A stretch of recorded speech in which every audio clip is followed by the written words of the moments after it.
정부가 LH 후속 조치 관계 장관 회의를 열고 LH 임직원은 실제 사용할 목적이 아니면 토지를 못 사도록 하겠다고 밝혔습니다. 또 농지위원회를 신설해서 농지 취득 과정을 엄격히 심사하기로 했습니다. 정부 합동조사단이 수사를 의뢰한 LH 직원 20명에 대한 경찰 수사가 본격화됐습니다. 직원들의 휴대전화 분석 작업이 막바지에 이르면서 경찰 소환 조사도 머지않아 이루어질 전망입니다. 주말 코로나19 검사 건수가 4만 4천 건까지 줄었는데도 새 환자는 엿새째 400명대를 기록했습니다. 감염 전파 지수도 오르면서 3차 대유행 재확산 우려가 커지고 있습니다. 65살 이상 고령층 등이 포함되는 2분기 백신 접종 계획이 오늘 발표됩니다. 등교 수업이 확대된 가운데 보건교사와 특수학교 교사들도 우선 접종 대상에 포함될지 주목됩니다. 어제에 이어 오늘도 서쪽 지방은 초미세먼지 농도가 크게 치솟을 걸로 보입니다. 수도권에는 다시 고농도 미세먼지 비상저감 조치가 시행됩니다. 일요일인 어제 미얀마 군경이 쿠데타에 반대하는 시위대의 총을 쏴 적어도 38명이 숨지는 최악의 유혈 사태가 발생했습니다. 누적 사망자가 100명을 훌쩍 넘긴 상황에서 미얀마 군부는 양군 일부 지역에 계엄령을 선포했습니다. 여러분 안녕하십니까? 3월 15일 굿모닝 YTN 시작합니다. 경찰이 투기 의혹을 받고 있는 LH 직원 20명에 대한 수사에 속도를 내고 있습니다. 압수물 분석을 마치는 대로 조만간 소환 조사가 시작될 것으로 보입니다. 김다연 기자입니다. 투기 의혹과 관련해 LH 직원 20명이 수사를 받거나 받게 됐습니다. 경찰청 국가수사본부는 정부의 1차 전수조사에서 추가로 의혹이 확인된 직원들에 대해서도 내사에 들어갔다고 밝혔습니다. 이미 입건된 13명을 뺀 나머지 7명은 근무지 등을 고려해 국수본 중대범죄수사과와 경기 남북부청, 전북청에 배당됐습니다. 경찰이 LH 본사와 수도권 사업본부, 직원 13명의 자택을 압수수색한 건 지난 9일. 추가로 혐의 입증할 만한 자료 나왔나요? 앞으로 수사가 어떻게 진행됩니까? 직원 3명의 구속력대 수사할 계획도 있으신가요? 직원들의 휴대전화와 PC, 개발 지도를 확보한 경찰은 압수물 분석을 이어가고 있습니다. 이르면 이번 주 초 포렌식 작업을 마무리 짓고 직원들을 차례로 불러 조사할 것으로 보입니다. 경찰은 최근 이틀 새 숨진 직원 2명의 사망 원인을 밝히는데도 수사력을 모으고 있습니다. 두 직원은 정부가 발표한 투기 의심자 명단엔 없었지만 경찰은 사망 경위가 의혹과 관련이 있는지 집중적으로 살피고 있습니다. 이 첩보 분석을 통해서 사실 확인을 할 예정이었어요. 그 첩보에 제도된 그 혐의 내용에 대해서는 사실 확인을 할 예정입니다. 정부 합동특별수사본부가 국세청과 금융위원회까지 동원해 들여다보고 있는 전국 부동산 투기 의심 사례는 모두 16건. 공직자와 민간인 등 조사 대상자만 100명이 넘는 가운데 특수부는 직원의 가족과 친인척으로도 수사 범위를 넓힌다는 계획입니다. 또 수사 대상이 광범위한 만큼 자체 첩보 활동에 더해 신고센터로 들어온 제보를 토대로 단서를 적극적으로 모을 방침입니다. YTN 김다연입니다. 지난 13일 숨진 채 발견된 LH 직원의 사망 원인을 밝히기 위한 부검이 오늘 진행됩니다. 경기 북부경찰청은 오늘 LH 파주사업본부 직원 50대 남성 A씨의 부검을 진행한다고 밝혔습니다. A씨는 그제 오전 10시쯤 경기도 파주시 법원읍 일대 농막에서 숨진 채 발견됐습니다. A씨는 지난 11일 정부가 발표한 조사 대상자에는 포함되지 않았던 것으로 확인됐지만 경찰은 A씨의 투기 의혹 첩보를 입수해서 경위를 파악하고 있었습니다. 정부가 해체 수준의 대수술을 예고했던 LH에 대한 혁신 방안을 일부 밝혔습니다. LH 임직원들은 실제로 사용할 목적이 아니면 땅을 사지 못하게 하고 개발 계획이 시작되기 전에 직원들의 토지를 전수조사하기로 했습니다. 차정윤 기자입니다. 정부가 휴일 정세균 국무총리 주재로 LH 후속 조치를 논의하기 위한 관계 장관 회의를 열었습니다. 우선 지난 합동조사단 1차 조사로 드러난 투기 의심자, LH 직원 20명의 농지는 특별수사본부 수사 결과에 따라 강제 처분하기로 했습니다. 속전속결 의지로 할 수 있는 사안부터 신속하게 처리한다는 겁니다. 투기 의심자들은 수사 결과에 따라 신속하게 농지 강제 처분 조치를 추진하겠습니다. 정부는 결코 망설이지 않겠습니다. 정부는 회복 불능에 빠진 LH를 뼈를 깎는 수준으로 과감히 혁신하겠다며 내부 통제 방안도 내놨습니다. 우선 투기 원천 차단을 위해 앞으로 LH 임직원은 실제 사용 목적이 아니면 토지 취득이 금지됩니다. 아울러 신설 사업지구가 지정되기 전에 임직원들의 토지를 전수조사하고 LH 조직 내부 통제를 총괄하는 준법 윤리감시단도 설치하기로 했습니다. 또 투기 수단으로 전락한 농지의 제도 개선을 위해 농지위원회를 신설하는 등 농지 취득 심사도 강화한다는 방침입니다. 이번 회의에는 LH 사태의 책임을 지고 사의를 밝힌 변창흠 국토부 장관도 참석한 가운데 정부는 부동산 적폐를 뿌리 뽑겠다는 의지를 재차 강조했습니다. 땅 짚고 헤엄치던 그들만의 부동산 축제, 이제 끝내야 합니다. LH 투기 비리 청사는 부동산 적폐 척결의 시작입니다.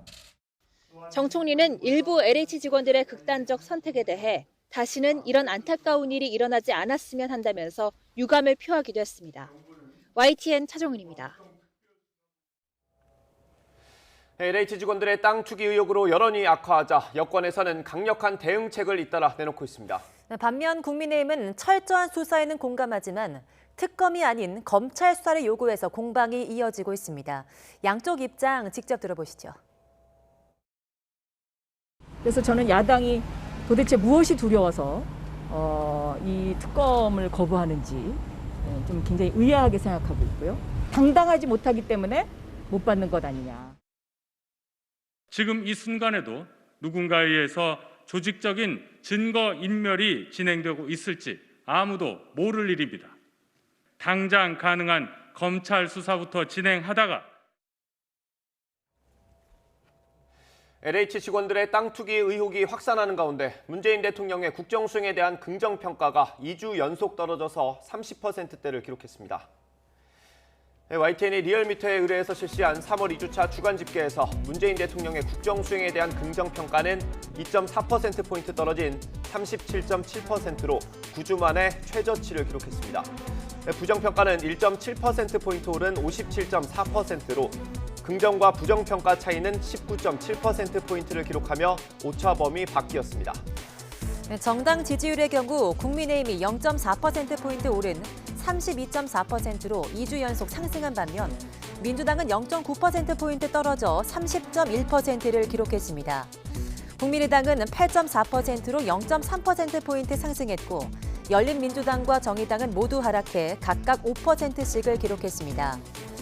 4월 보궐선거를 앞둔 서울과 부산에서는 국민의힘이 모두 오차범위 밖에서 민주당을 앞섰습니다.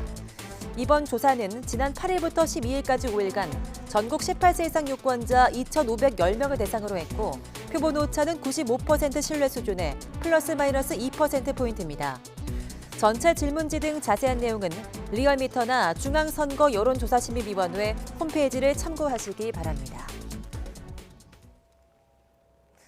박범계 법무부 장관이 오늘 LH 직원들의 불법 땅 투기 의혹과 관련해서 전국 고검장급 검사들과 간담회를 열고 부동산 투기 범죄 대응책을 논의합니다. 박 장관은 오늘 오전 서울고등검찰청에서 조상철 서울고검장과 강남일 대전고검장, 배성범 법무연수원장 등 고검장급 검사 7명과 간담회를 진행합니다.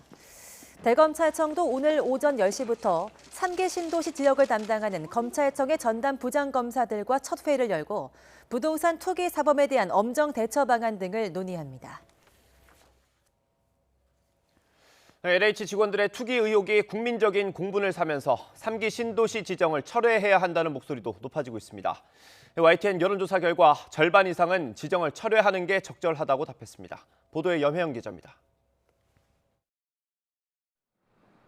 LH 직원들의 땅 투기 의혹에 대해 정부는 강력 처벌을 예고하고 있습니다. 다만 이와는 별개로 그동안 정부가 발표한 부동산 대책은 계획대로 진행해 나가겠다는 입장입니다. 7월로 예정된 제3기 신도시 사전 청약 일정도 향후 관련 조사와 수사 진행 상황과 관계없이 계획대로 진행해 나갈 것임을 말씀드립니다. 하지만 여론은 좋지 않습니다. 청와대 국민청원에는 연일 고양이에게 생선을 맡길 수는 없다며 3기 신도시 지정 철회를 요구하는 글이 올라오고 있습니다. YTN이 2사 부동산 대책으로 추가된 광명과 시흥 등 3기 신도시 추진에 대한 국민 의견을 물었더니 철회가 적절하다는 응답이 절반을 넘었습니다. 57.9%가 철회가 적절하다고 답했는데 특히 이 가운데 매우 적절하다는 의견도 43.4%를 차지했습니다. 부적절하다는 의견은 34%였습니다. 이런 응답은 이념 성향에 관계없이 나왔습니다. 중도 성향의 66%, 보수 성향의 58%, 그리고 진보 성향도 52%나 지정 철회를 요구했습니다.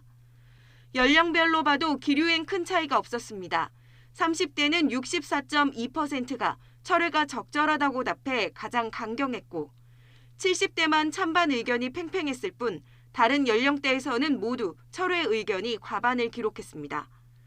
이번 조사는 YTN 의뢰로 리얼미터가 지난 12일 실시한 것으로 표본 오차는 95% 신뢰 수준의 플러스 마이너스 4.4%포인트입니다.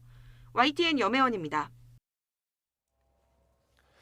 세종시에서는 시청 공무원이 산업단지 후보지 땅을 사들인 사례가 확인됐습니다. 세종시의 경우 행정수도 이전이라는 대형 호재가 있었던 만큼 대대적인 조사가 필요하다는 주장이 잇따르고 있습니다. 보도에 이지은 기자입니다. 스마트 국가산업단지가 들어설 세종시 연서면의 한 마을입니다.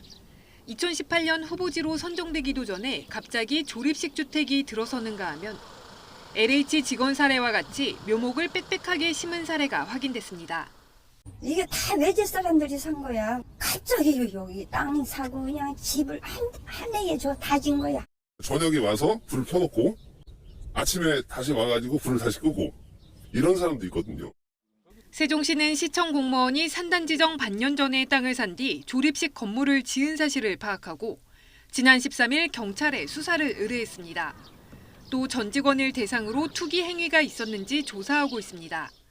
전국 최고 땅값 상승률을 기록한 세종시에서는 토지 지분 쪼개기가 이미 기승을 부리고 있습니다.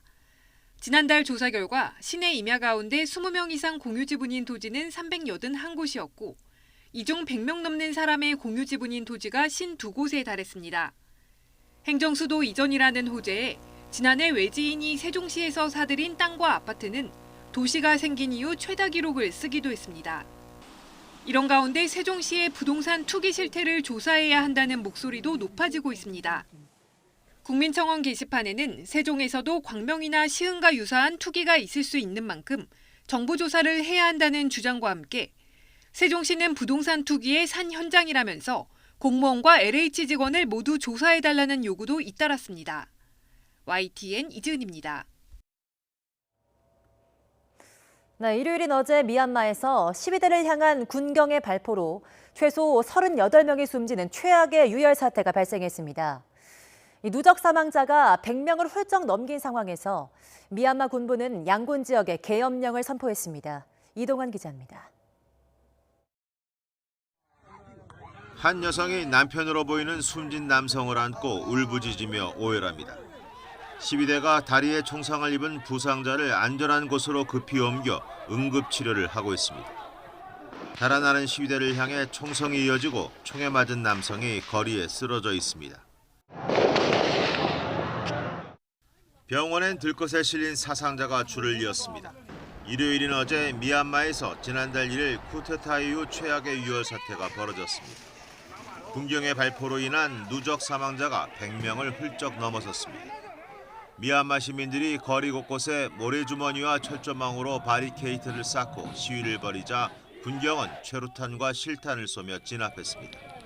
미얀마 군부는 양곤 내 2개 지역에 대한 계엄령을 선포했습니다.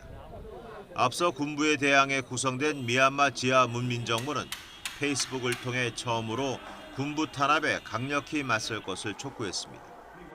အခုချိန်ဟာကျွန်တော်တို့နိုင်ငံတော်ကြီးရဲ့အမှောင်မိုက်ဆုံးချိန်ဖြစ်ကြလို့ရောင်နေလာတော့မယ့်အချိန်လေးဖြစ်ပါတယ်ကျွန်တော်တို့ပြည်သူတွေဟာမှောင်မိုက်တဲ့အချိန်တွေကိုဘလောက်ကြံ့ကြံ့ခံနိုင်လဲဆိုတာဆန်းစစ်ခံရတဲ့အချိန်လေးဖြစ်ပါတယ် 크리스틴 슈레너 유엔 특사는 미얀마 군부를 강력히 비난하면서 국제사회가 민주주의를 열망하는 미얀마 국민과 행동을 함께할 것을 촉구했습니다. YTN 이동원입니다. 네, 최근 강행군 탓일까요? 토트넘 손흥민 선수가 햄스트링 부상으로 쓰러졌습니다. 손흥민 공백 속에 갈 길 바쁜 토트넘은 북런던 라이벌 아스널에 패배했습니다. 조윤지 기자입니다. 손흥민은 북런던 라이벌전에 어김없이 선발로 나왔습니다. 역습 상황, 잠기인 전력 질주로 아스널 골문을 위협하나 싶었는데 불편한 표정으로 왼쪽 허벅지 뒤쪽을 잡습니다. 절뚝절뚝 두세 발짝을 못 걷고 그대로 주저앉습니다. 피로 누적 여파인 햄스트링 부상으로 보이는데 손흥민은 전반 19분 만에 그라운드를 떠났습니다. 손흥민 대신 들어온 라멜라는 재치 있는 라보나 킥으로 먼저 포문을 열었습니다. 오른발로 중심을 잡고 왼발을 뒤로 꼰 감각적인 슈팅입니다. 기쁨은 여기까지. 토트넘은 웨데고르에게 동점골을, 라카제트에게 페널티킥 역전골을 내줬습니다. 설상가상 선제골의 주인공 라멜라가 경고 누적으로 퇴장당하며 1대2로 져 리그 연승 행진이 3경기에서 중단됐습니다. 패배만큼이나 손흥민 부상이 뼈아픕니다. 당장 팬들은 손흥민은 기계가 아니다, 모리뉴 감독이 황금알을 낳는 거위 배를 갈랐다며 혹사 논란에 불을 붙였습니다. 손흥민은 지난해 9월에도 15일간 5경기 강행군 끝에 같은 부위를 다친 적이 있습니다. 당시 일주일 만에 깜짝 복귀하기도 했지만 보통 회복까지 3-4주가 걸리는 부상이라 리그 일정은 물론 오는 25일 예정된 일본과 원정 A매치 합류도 사실상 무산됐습니다. YTN 조은지입니다. 다음 달 25일 열리는 아카데미 시상식 후보가 우리 시간으로 오늘 밤 발표됩니다. 지난 골든글로브에서 외국어 영화상을 받은 미나리가 아카데미에서 몇 개 부문 후보에 오를지 주목됩니다.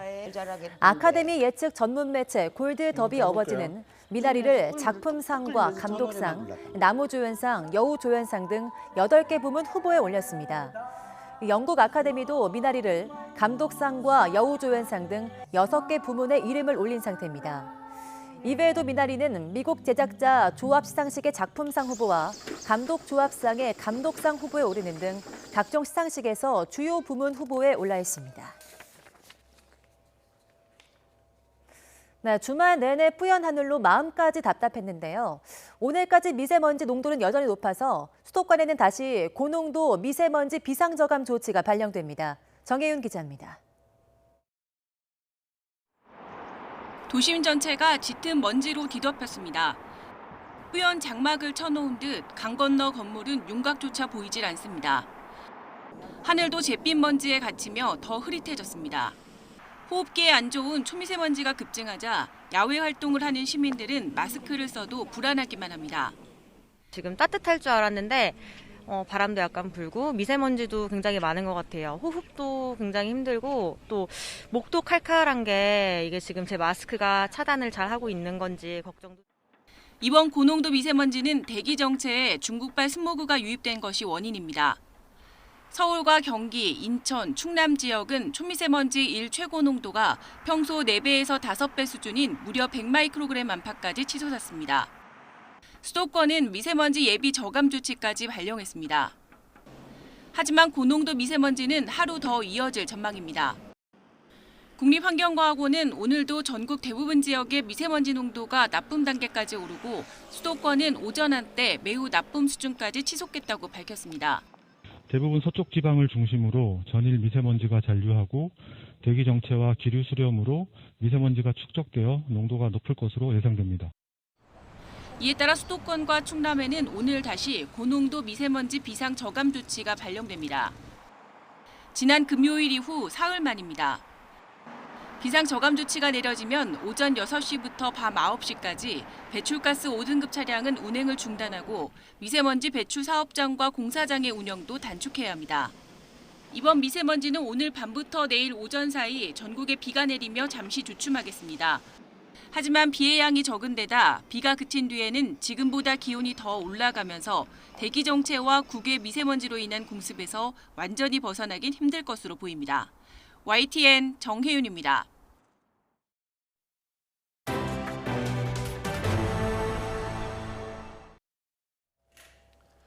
네, 코로나19 소식입니다. 바이러스 확산이 계속되면서 휴일인 어제도 밤 9시까지 350여 명이 확진된 걸로 나타났습니다. 검사 건수가 줄면서 확진자도 감소하는 이른바 주말 효과 없이 오늘 발표되는 신규 확진자는 400명 안팎이 될 것으로 전망됩니다. 이승배 기자입니다. 국내 코로나19 확진자는 휴일인데도 평일과 비슷합니다. 한때 500명에 육박할 만큼 확진자가 쏟아지면서 엿새째 400명대를 기록했습니다. 이번 주말에는 이른바 주말 효과도 적었습니다. 주말을 맞아 검사 건수는 평일보다 절반 가까이 줄었지만 확진자는 31명 감소하는 데 그친 겁니다. 지난 일주일 동안 하루 평균 확진자 수는 452명꼴입니다. 거리두기 단계 조정의 핵심 지표인 하루 평균 지역 발생 확진자는 434명으로 이미 2.5단계 범위에 들어섰습니다. 수도권에서 매일 300명대 환자가 나오고 있고 지금은 비수도권의 확산세도 걱정입니다. 세종을 제외한 15개 시도에서 100명 넘게 확진자가 나오고 있어서입니다. 가족 지인 모임에서 감염이 계속되고 있고 사우나와 직장 등 생활 공간에서 산발적 감염도 잇따르고 있습니다. 방역 사각지대인 외국인 근로자 사업장에서 집단 발생한 것도 큰 요인입니다. 문제는 계약한 지 2주가 지난 데다 봄을 맞아 이동량이 늘면서 확산의 우려가 크다는 점입니다. 급격한 4차 유행까지는 아니더라도 어느 정도 유지는 돼야 이 통제가 가능할 것인데 이것이 언제든지 집단적인 발생의 규모가 커지게 되면은 상당히 위험한 통제 불가능한 상황까지 갑자기 갈 수 있는 걸 우리 지난 연말에도 봤거든요. 지금 상황이 안심할 수 없는 상황이라고 할 수 있겠습니다. 방역당국은 비수도권에서 확산세가 거세질 경우 전국적인 대유행이 더 길어질 가능성이 큰 만큼 그 어느 때보다 방역 지침을 지켜달라고 강조하고 있습니다. YTN 이승배입니다. 코로나19 검사를 받으려는 외국인들이 선별진료소에 한꺼번에 몰리면서 휴일 내내 큰 혼란이 빚어졌습니다. 거리두기는커녕 수백 명의 사람이 몰려서 서로 밀치는 등 위험천만한 모습이 노출됐습니다. 외국인 전수조사 행정명령을 내린 경기도는 뒤늦게 기간 연장을 검토하겠다고 밝혔습니다. 보도에 양시찬 기자입니다. 한눈에 봐도 수백 명이 넘는 사람들이 다닥다닥 붙어 움직이지 못합니다. 1m 거리두기는커녕 한 발짝 이동도 쉽지 않아 보입니다. 워낙 많은 사람이 몰린 탓에 선별진료소를 찾았다가 발길을 돌린 사람도 많았습니다. 주차 못하는 거예요? 예, 오늘 검사 끝났어요. 전수가 자체가 안 돼. 너무 많아가지고 저 다 갔어요. 제대로 줄을 서지 않은 채 한쪽으로 우르르 몰려가는가 하면 급기야 줄 서는 문제로 실랑이가 붙어 경찰까지 여러 차례 출동했을 정도입니다. 표를 먼저 받으려고 약간의 다툼이 있었는데 뭐 싸우고 그런 건 없었어요. 5건 정도 돼요. 외국인 노동자들이 이번 휴일 선별진료소에 몰린 건 경기도의 행정명령 때문입니다. 오는 22일까지 외국인 노동자는 모두 코로나19 진단 검사를 받아야 하고 이를 위반할 경우 200에서 300만 원 이하의 벌금형을 받을 수 있고 방역 비용 등에 대해 구상권을 청구할 수 있다는 내용도 포함됐습니다. 평일 검사가 어려운 외국인 노동자들이 앞다퉈 휴일에 선별진료소를 찾은 이유입니다. 회사에서는 아침에 5시 일어나가지고 버스 타고 1시간 걸려요. 버스 타고 여기 타면 6시 여기 도착했어요. 선별진료소 한 곳에서 하루에 검사가 가능한 인원은 최대 600명 남짓.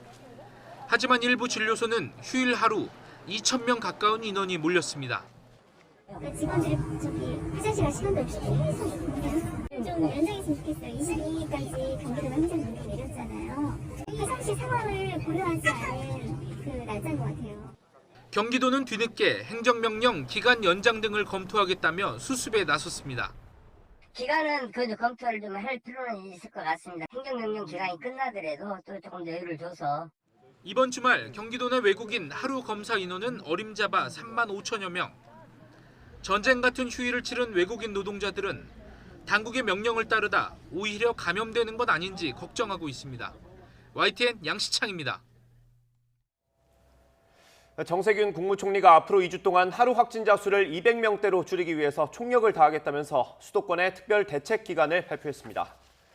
정 총리는 코로나19 중대본 회의를 주재하고 하루 확진자 수가 좀처럼 줄지 않고 있다며 이같이 말했습니다. 그러면서 여전히 확진자 70% 이상은 수도권에 집중되지만 비수도권도 결코 마음을 놓을 수가 없는 상황이라 비수도권에도 방역수칙 준수 특별기간을 선언한다고 밝혔습니다.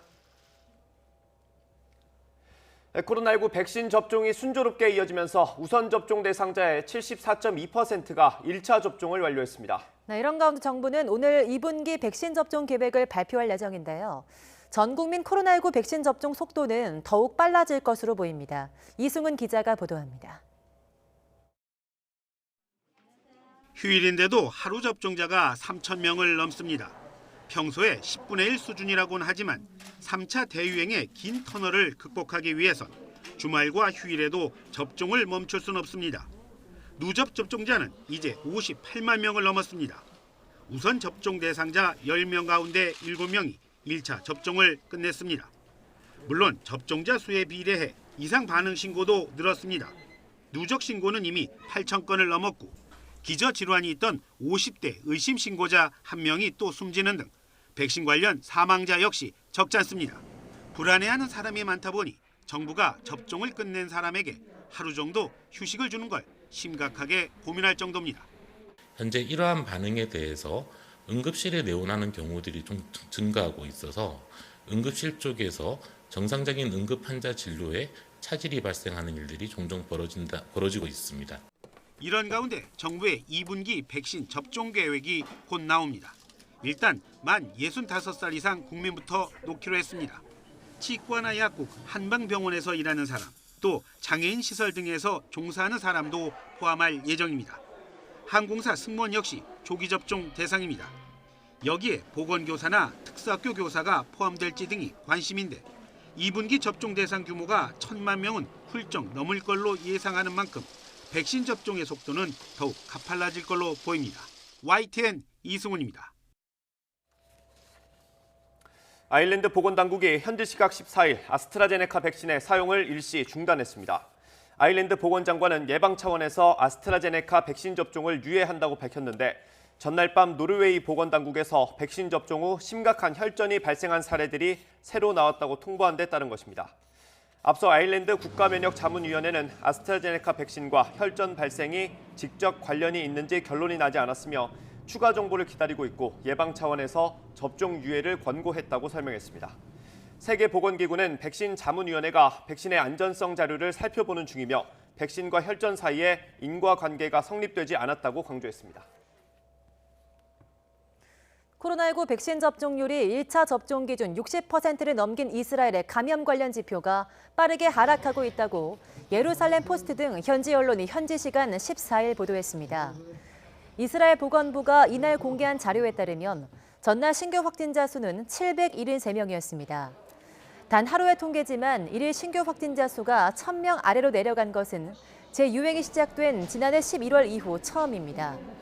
감염 재생산 지수는 0.78로 떨어지면서 5개월 만에 최저치를 기록했다고 현지 일간 하레츠가 전했습니다. 지난해 12월 화이자 백신 접종을 시작한 이스라엘에서는 지금까지 전체 인구의 60%에 해당하는 512만 9천여 명이 1차 접종을 마쳤습니다. 야권의 서울시장 단일화 협상 과정에서 파열음이 계속되면서 비전 발표회까지 연기됐습니다. 실무 협상에서 진전을 보이지 못하자 오세훈, 안철수 두 후보가 직접 나서서 협상을 재개하기로 했습니다. 부장원 기자의 보도입니다. 지난 금요일 막말에 고성까지 오가며 파행됐던 단일화 실무 협상. 양측은 주말에도 대화를 이어가겠다고 했지만 끝내 협상 테이블은 열리지 않았고 후보끼리 합의했던 비전 발표회마저 무산됐습니다. 이 과정에서 오세훈 후보 측이 예정대로 발표회 일정을 진행하려고 하자 안철수 후보 측이 즉각 반박 입장문을 내며 신경전은 최고조에 달했습니다. 후보 등록 날짜를 코앞에 두고 양측의 불협화음이 쉽사리 가라앉지 않자 후보들의 결단을 촉구하는 목소리가 커졌고 단일화를 어렵게 만들고 있는 각 정당은 협상에서 손을 떼고 두 후보가 직접 만나 단일화를 이루는 결단을 해야 한다. 결국 오세훈 안철수 후보가 직접 나섰습니다. 후보끼리 직접 전화를 통해 협상 창구를 다시 열기로 합의한 겁니다. 오 후보는 곧바로 당 협상단을 만나 다독였고 약속드렸던 단일화 시한은 지키고 그리고 오늘 오후에 조속한 시간 내에 협상을 재개한다 하는 저희들의 굳은 의지를 다시 한번 밝힙니다. 안 후보도 기자회견을 자청하며 발을 맞췄습니다. 협상단이 이제 다시 이야기를 시작할 겁니다. 저는 이미 전권을 위임한 상황입니다. 어떠한 합의가 있더라도 저는 전적으로 다 수용하겠다. 후보들이 직접 나선 끝에 양측은 실무 협상과 비전 발표를 모두 재개하기로 합의했습니다. 하지만 여론조사 문항 등 쟁점 사안에 대한 합의가 진척되지 않으면서 불협화음은 계속 이어질 전망입니다. YTN 부장원입니다.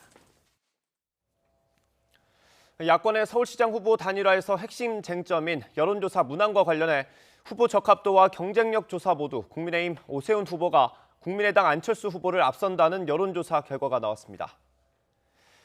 조선일보와 TV조선 공동의뢰로 칸타코리아가 그제 조사한 결과 야권 후보로 누가 더 적합하냐는 질문에 오세훈 후보는 36.8%, 안철수 후보는 31.3%를 기록해 오차 범위 안에서 오세훈 후보가 앞섰습니다.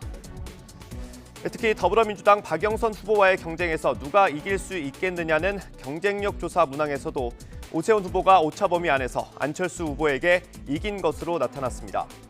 적합도 조사에서 오 후보가 앞선 경우는 있었지만 경쟁력에서도 우세하다는 조사 결과는 이번이 처음입니다.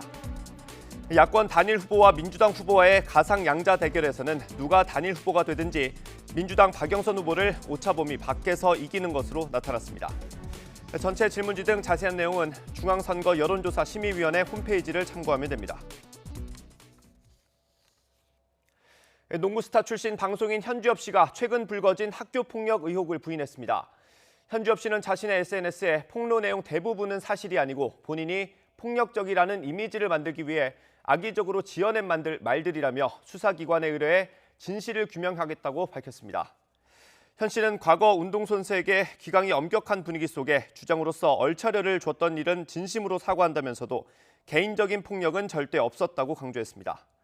앞서 한 온라인 커뮤니티에는 현주엽의 중학교 후배라고 주장하는 인물이 현 씨에게 물리적인 폭력을 당했다며 사과와 방송 하차를 요구하는 글이 올라왔습니다. 자녀 입시 비리와 사모펀드 관련 혐의로 1심에서 징역 4년에 실형을 선고받은 정경심 동양대 교수의 항소심 첫 재판이 오늘 열립니다. 서울고등법원은 오늘 오후 2시 반부터 자본시장법 위반 등의 혐의로 기소된 정 교수의 첫 공판 준비 기일을 진행합니다. 오늘 재판에서는 1심 판결을 둘러싼 검찰과 정 교수 양측 입장과 앞으로 입증 계획 등이 논의될 예정인데 공판 준비 기일에는 피고인이 출석할 의무가 없어서 정 교수가 법정에 나올지는 미지수입니다. 앞서 정 교수는 1심에서 동양대 표창장 위조 등 입시 비리 관련 혐의와 사모펀드, 증거인멸 관련 일부 혐의가 유죄로 인정돼서 징역 4년과 벌금 5억 원, 추징금 1억 3천여만 원을 선고받고 법정에서 구속됐습니다. 지난달 경북 구미에서 숨진 채 발견된 3살 여자아이의 친모가 외할머니로 알려졌던 40대 여성으로 드러나면서 의혹이 꼬리를 물고 있습니다. 경찰이 프로파일러까지 투입해서 수사를 하고 있지만 마땅한 성과를 내지는 못하고 있습니다. 이윤재 기자가 이번 사건을 둘러싼 의문점을 정리했습니다. 40대 여성 A씨는 자신의 딸 B씨와 비슷한 시기에 출산한 뒤 자신이 낳은 딸과 B씨가 낳은 외손녀를 바꾼 것으로 경찰은 판단하고 있습니다. 숨진 채 발견된 아이는 결국 유전자 분석으로 A씨 딸로 확인됐습니다. 하지만 B씨 딸, 즉 A씨 외손녀 행방은 여전히 묘연합니다. 이번 사건의 가장 큰 의문점입니다. 또 숨진 아이의 친부가 누군지도 드러나지 않았습니다. 경찰은 A씨가 두 아이를 바꿀 때 친부가 도왔을 가능성도 염두에 두고 조사하고 있습니다. 그러면서 A씨 주변 남성 여럿을 검사했지만 아직 유전자가 일치한다는 소견은 받지 못했습니다. A씨가 남편이나 딸도 모르게 임신하고 병원 기록도 없이 출산했다는 것도 상식적으로 납득이 가지 않는 대목입니다. A씨 남편은 최근 경찰 조사에서 아내의 임신이나 출산 사실을 몰랐다고 진술한 거로 알려졌습니다. 실마리를 풀어줄 A씨는 구속 전 했던 주장을 여전히 반복하는 상황. 제 딸이 낳은 딸이 맞다고요. 본인이 낳으신 딸은 어디 있습니까? 아니에요. 전 딸을 낳은 적이 없어요. A씨 딸인 B씨가 아이가 숨지기 전까지 자기가 낳은 딸로 믿고 키워왔다는 점도 선뜻 납득하기 힘든 대목입니다. 좀처럼 이해되지 않은 부분을 확인하기 위해 경찰은 최근 프로파일러 3명을 투입했지만 아직 뚜렷한 성과가 없어 수사에 어려움을 겪고 있습니다. YTN 이윤재입니다. 만취한 상태로 운전하다가 경찰 단속을 피해 달아나던 의경이 추돌 사고를 냈습니다. 부산에서는 SUV 차량이 교각을 들이받아 운전자가 크게 다쳤습니다. 나연우 기자의 보도입니다. 마을 골목길에 차량에서 떨어져 나온 파편들이 널브러져 있습니다. 사고가 난 건 지난 12일 밤. 차를 몰고 가던 20대 남성이 음주 단속하는 것을 보고 그대로 달아나다 주차된 차량을 들이받은 겁니다. 에어백 터져갖고 다 쌍쌍하던데요. 근데 신고 온다고 하니까는 기도하지 마라고 경찰 금방 와보시다고 그러더라고요. 아니나 다를까 금방 오대고. 사고로 주택 출입문까지 일부 부서졌습니다. 운전자는 광주광역시 경찰청 소속 의경. 외박을 나왔다가 술을 마신 채 렌터카를 몰았는데 혈중 알코올 농도가 면허 취소 수준입니다. 경찰은 사고를 낸 의경을 입건하고 징계위원회도 열 계획입니다. 음주 단속 현장 보이니까 이제 그 골목으로 들어간 거죠, 그냥. 본인이 술 먹고 운전하면 당연히 피하는 건 그건 보통 사람 대부분 그러잖아요. 새벽 시간 부산의 한 지하차도에서는 승용차가 중앙 교각을 들이받아 앞부분이 심하게 부서졌습니다. 운전자로 추정되는 사람도 머리를 많이 다쳐 일어나지 못합니다. 반대편 차로를 달리던 차량 2대도 파편에 맞아 파손됐습니다. 경찰은 음주운전 가능성에 무게를 두고 사고 경위를 조사하고 있습니다. YTN 나연호입니다. 어제 저녁 8시쯤 경기도 수원시 장안구 정자동에서 달리던 차량에 불이 났습니다. 운전자 38살 신모 씨는 갓길에 차를 세운 뒤 급히 내려서 다치지 않았습니다. 출동 직후 불을 끈 소방당국은 엔진 쪽에서 불이 시작된 것으로 보고 정확한 화재 원인을 조사하고 있습니다.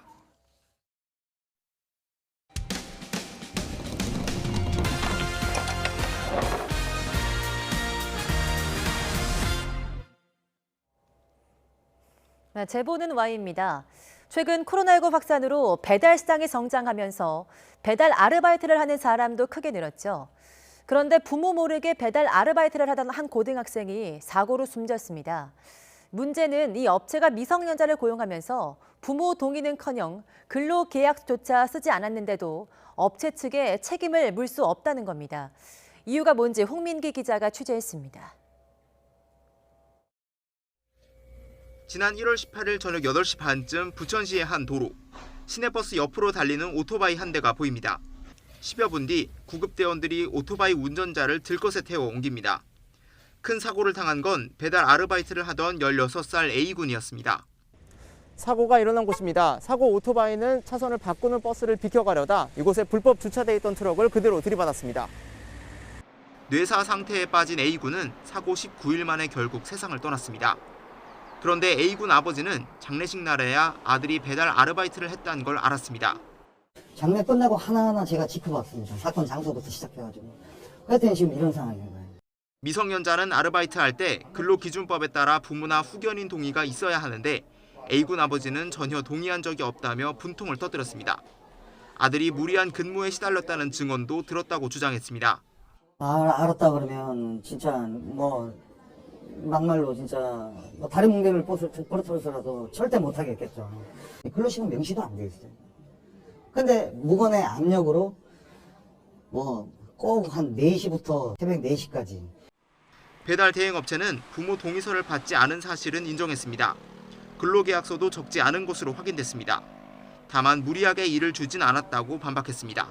전에 일하던 곳에서 이미 부모님 동의서와 가족관계 증명서 이렇게 해가지고 또 부모님하고 연락을 해서 이미 수리가 돼 있던 서류들을 가지고 와가지고 좀 부탁을 했죠. 그 부분에 대해서는 제가 실수한 게 맞죠. 사고 이후 조사에 나선 경찰과 노동청. 내린 결론은 업체의 법적 책임을 묻기 어렵다는 거였습니다. 배달업을 하는 이른바 특고, 특수고용노동자는 근로기준법 적용 대상이 아니라 근로계약서 안 쓴 것도 부모 동의서를 받지 않은 것도 처벌 못한다는 겁니다. 근로기준법상 말하는 근로자에 해당이 안 되거든요. 그렇다고 하면은 이제 법이라든지 산업안전보건법이라든지 이런 것들을 좀 적용하기가 조금 힘든 측면이 좀 있어요. 배달업 급성장으로 일에 뛰어드는 청소년도 크게 늘어 위험에 노출되는 경우가 많은데도 특고제도의 허점은 그대로인 현실. 법의 사각지대를 하루빨리 없애야 한다는 비판이 커지고 있습니다. 기본적으로 특고에 대한 차별 조항이 철폐가 되어 있어요. 특수고용 자체가 없어져야 되는 거 아닌가요? 계속 노동법에서 금기법에서 배제하려고 법적인 테두리를 좁히는 거잖아요. 명백한 차별이거든요. 하나뿐인 아들을 허무하게 잃고만 아버지는 가슴을 부여잡고 호소합니다. 전혀 방치가 돼 있다는 거예요. 부모님 몰래 하는 업체들이 많고 동의도 안 거치고 이게 도저히 이렇게 방치하면 안 됩니다. YTN 홍민기입니다. 코로나19로 인한 경제난을 노린 대출 사기도 계속되고 있습니다. 대출해준다더니 휴대전화를 해킹해서 1억 6천만 원을 뜯어낸 건데요. 일당을 잡고 보니까 수금책이 코로나19로 폐업한 뒤 고액 아르바이트를 모집한다는 홍보를 보고 합류한 식당 주인이었습니다. 박기환 기자가 단독 보도합니다.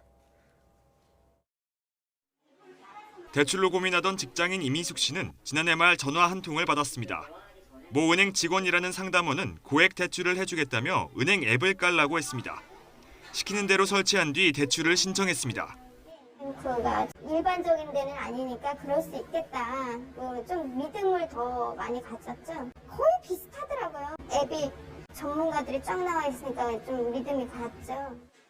그런데 다음 날 금융감독원이라며 연락이 오더니 추가 대출 신청이 위법이라고 경고했습니다. 깜짝 놀라 대출해준 상담원에게 물었더니 빌린 돈과 현금 담보를 직접 건네주면 문제를 해결할 수 있다고 했습니다. 철석같이 믿고 5차례에 걸쳐 1억 6천만 원이나 건넸습니다. 금융거래법 위반 때문에 안 빠지니까 그 일을 해결해야 된대요. 카드사에 전화했는데 다 그렇게 얘기를 하니까 이게 심각한 문제인가 보다. 이게 굉장히 큰 법을 위반을 했나 보다 그렇게 생각을 했죠. 하지만 모두 사기였습니다. 가짜 은행 앱을 까는 순간부터 휴대전화가 해킹돼 보이스피싱 일당에게 모든 전화가 돌려진 거였습니다. 이 씨의 신고에 수사에 들어간 경찰은 일당 가운데 한 명을 붙잡았습니다. 붙잡힌 수금책 A 씨는 아이 엄마이기도 한 40대 여성. 범행에 가담한 줄 전혀 몰랐다고 주장했습니다. 식당을 운영하다 코로나19 사태로 폐업한 자영업자인데 일자리를 찾다 고액 아르바이트라는 홍보를 보고 지원했고 하라는 대로 했을 뿐이라는 겁니다. 수거책들이 모르고 했다고 얘기를 해요. 대부분이. 정말 알바인 줄 알고 그렇게 하시는 분들도 많거든요. 경찰은 수금책을 고용해 돈을 받아오도록 지시한 다른 일당을 추적하고 있습니다. 갈수록 진화하는 보이스피싱 범죄.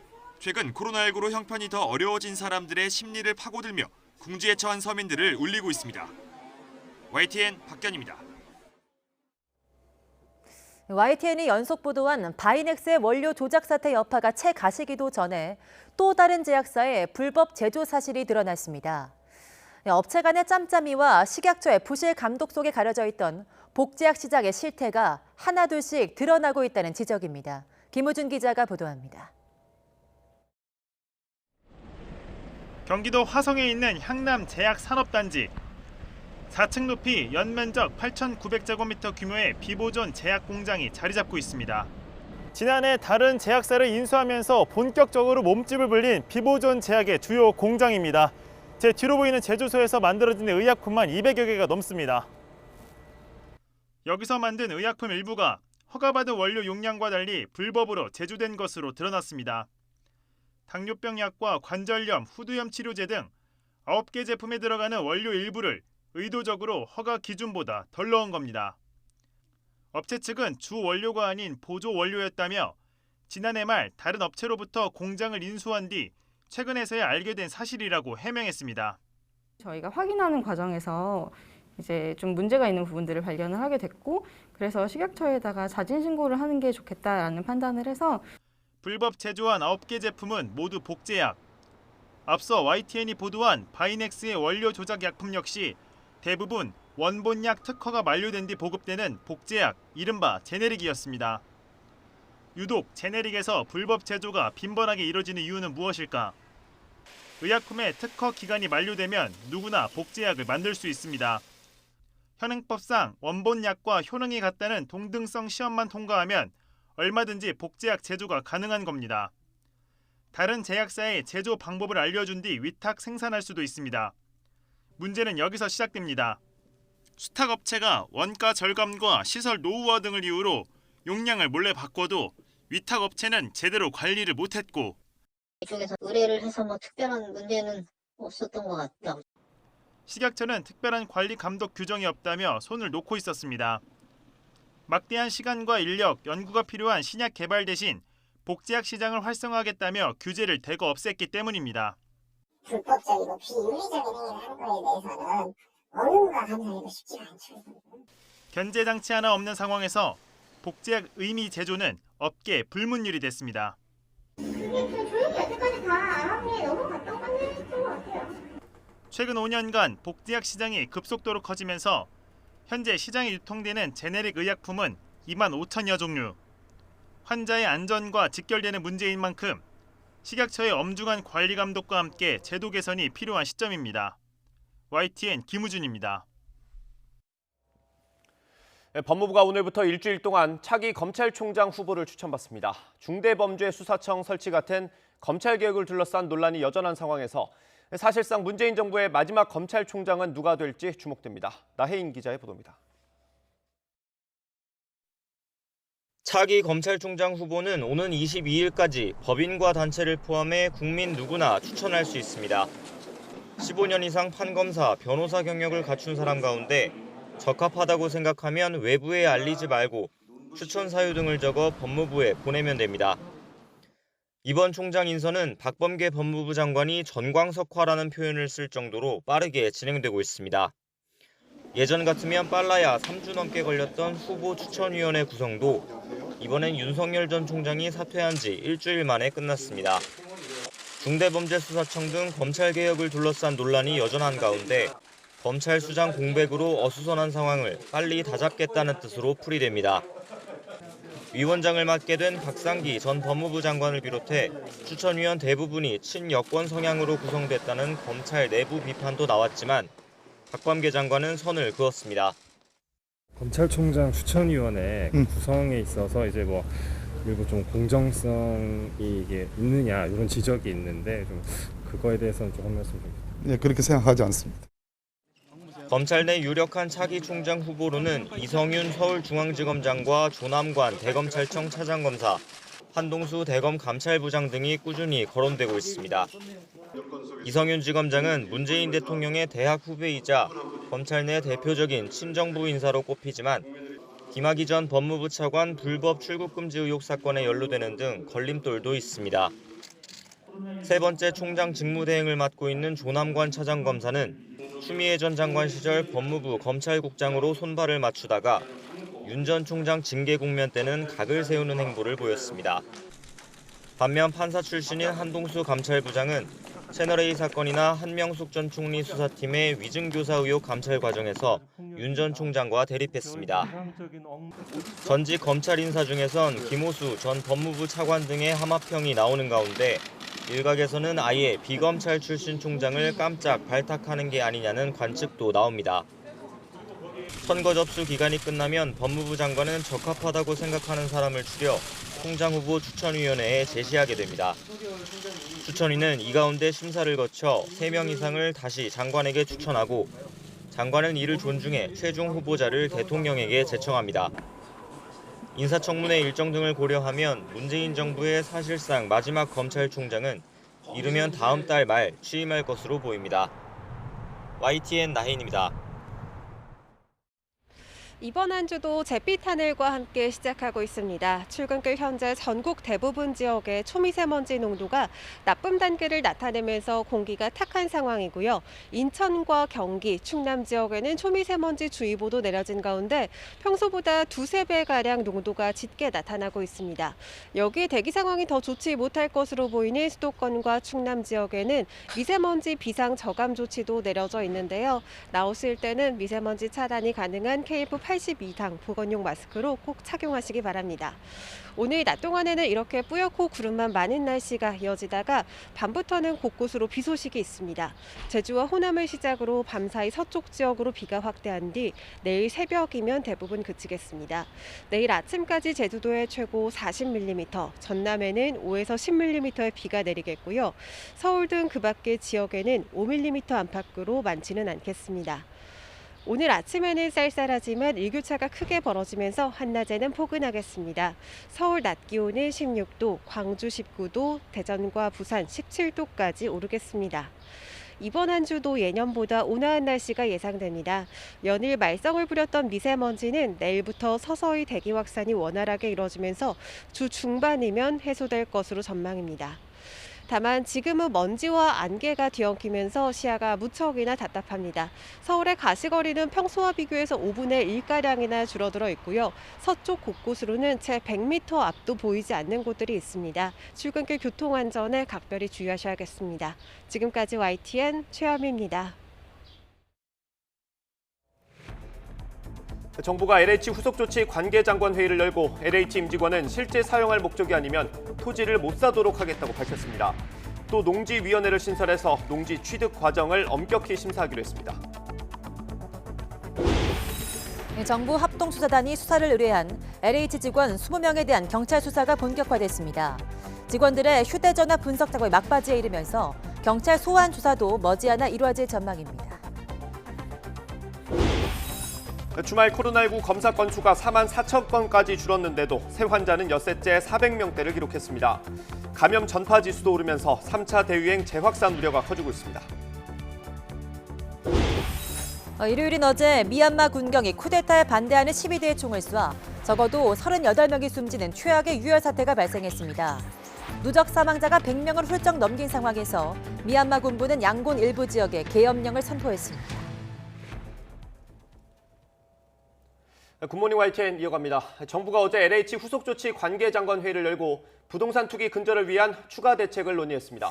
우선 정부는 투기 의심 LH 직원 20명에 대한 수사 결과에 따라 농지를 강제 처분하고 LH 임직원은 실사용 목적 외 토지 취득을 금지하기로 했습니다. 정세균 국무총리의 발언 직접 들어보시겠습니다. 지난 이틀 동안 LH 직원 2분이 숨지는 일이 발생했습니다. 참으로 안타까운 일이 아닐 수 없으며 다시는 이런 일이 일어나지 않았으면 하는 바람입니다. 정부는 정부 합동특별수사본부를 중심으로 불법 투기 의혹에 대해 사생결단의 각오로 철저히 수사하겠습니다.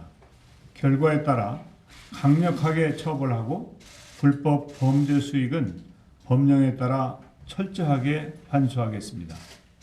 먼저 지난 정부 합동조사 결과로 확인된 20명 등 투기 의심자들은 수사 결과에 따라 신속하게 농지 강제 처분 조치를 추진하겠습니다.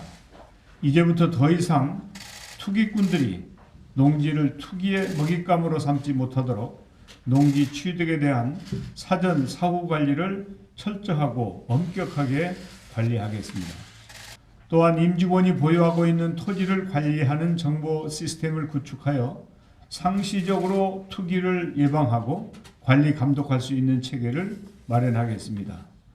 끝으로 내부 통제를 총괄하는 준법윤리감시단을 설치하여 불법에 대한 감시 감독 체계가 상시적으로 작동될 수 있는 시스템을 제도화하겠습니다. 정부 합동조사단이 수사를 의뢰한 LH 직원 20명에 대한 경찰 수사가 본격화됐습니다. 경찰청 국가수사본부는 정부의 1차 전수조사에서 추가로 의혹이 확인된 직원 7명의 사건을 각 지방경찰청에 배당했다고 밝혔습니다. 근무지 등을 고려해서 국수본 중대범죄수사과에서 2명, 경기 남부경찰청이 3명, 경기 북부경찰청과 전북경찰청이 각 1명을 맡게 됐습니다. 이런 가운데 지난 9일 압수한 직원들의 휴대전화 분석 작업도 이르면 이번 주 초에 마무리될 것으로 보여서 피의자들의 소환 조사도 임박했다는 전망이 나오고 있습니다. LH 직원들의 땅 투기 의혹으로 여론이 악화하자 여권은 강력한 대응책을 내놓으면서 사태 진화에 주력하고 있습니다. 반면 국민의힘은 문재인 정부 내각의 총사퇴까지 촉구하면서 압박에 나섰습니다. 김주영 기자입니다. 더불어민주당 박영선 서울시장 후보가 LH 직원들의 투기 의혹과 관련해 강력한 제안을 내놓았습니다. 3기 신도시 대상지의 토지 소유자 전체를 조사해 차명 투기 여부를 가려내자는 겁니다. 토지 소유자 전수조사로 차명 투기 연루자의 자금 출처 흐름을 낱낱이 추적해서 불법 투기 세력을 철저히 가려내고 책임을 물어야 합니다. 또 이해충돌 방지법 등 공직자 부패를 막기 위한 법들을 3월 안에 처리하고 불법행위 이익금을 환수하는 이른바 이학수법도 통과시키자고 여야에 제안했습니다. 다음 달 보궐선거를 앞두고 LH 문제로 여론이 악화하자 먼저 특검을 제안한 데 이어 다시 한번 강수를 둔 겁니다. 민주당 역시 박 후보의 요청에 긍정적인 분위기입니다. 민주당 김영진 원내 수석 부대표는 YTN과의 통화에서 대부분 당에서 충분히 수용할 수 있는 내용이라며 전수조사는 당연히 진행돼야 한다고 강조했습니다.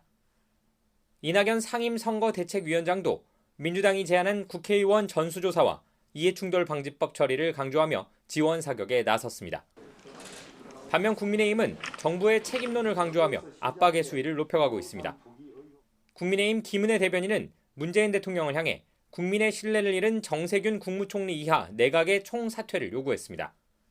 또 국민의힘은 진상을 철저히 파악하기 위해 검찰을 수사에 투입해야 하며 민주당이 주장하는 특검은 그 이후의 논의에도 늦지 않다는 입장입니다. 이에 대해 국민의당 안철수 후보 역시 특검은 시간이 걸린다며 검찰 수사를 서둘러 진행하자고 맞장구를 쳤습니다. 검찰 수사를 당장 진행하면서도 또 한편으로 국회에서 특검법을 발의를 하고 그것을 통과시켜서 그동안 수사했던 결과들을 특검에 넘겨주면 빠르게 진행할 수 있다는 게 제 입장이고, 이처럼 사태를 진화하려는 여당과 파장을 키우려는 야당이 맞서는 가운데 다음 달 보궐선거가 가까워질수록 여야의 공방은 더욱 거세질 전망입니다. YTN 김주영입니다.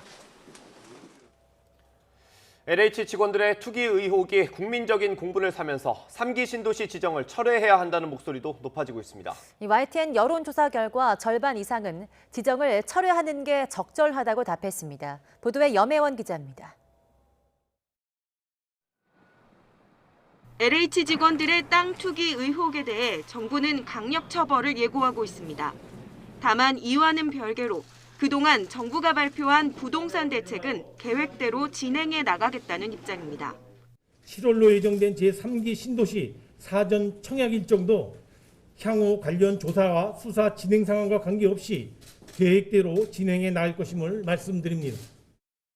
하지만 여론은 좋지 않습니다. 청와대 국민청원에는 연일 고양이에게 생선을 맡길 수는 없다며 3기 신도시 지정 철회를 요구하는 글이 올라오고 있습니다.